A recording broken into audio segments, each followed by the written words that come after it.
বোয়ালখালীতে ৪,৮০০ hectare জমিতে হচ্ছে আমন চাষ। আবহাওয়া অনুকূলে থাকলে লক্ষ্যমাত্রা ছাড়িয়ে যাওয়ার আশা।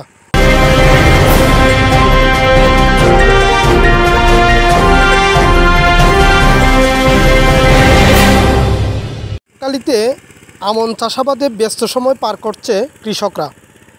পৌরসভাসহ উপজেলার সারওয়াতলী, করলডেঙ্গা, আমুচিয়া, শ্রীপুর, হরণদ্বীপ, শাকপুরা এলাকায় ঘুরে দেখা গেছে চলতি আমন মৌসুমের জন্য জমি চাষ দেওয়া, আইল ঠিক করা, চারা রোপণ, বীজতলা সংরক্ষণ সহ প্রয়োজনীয় কাজে এখন ব্যস্ত সময় পার করছে কৃষকরা।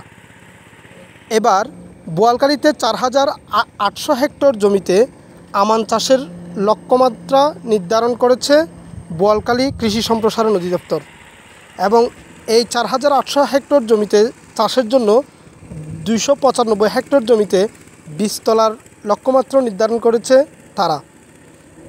এছাড়াও আমন আবাদ বৃদ্ধির লক্ষ্যে পৌরসভাসহ উপজেলার ৯টি ইউনিয়নে ১,২০০ প্রান্তিক কৃষকের মাঝে ৫ কেজি করে উফশি বীজদান, ১০ কেজি ডিএপি সার ও ১০ কেজি এমওপি সার দেওয়া হয়েছে বলে জানান উপজেলা কৃষি সম্প্রসারণ অধিদপ্তর।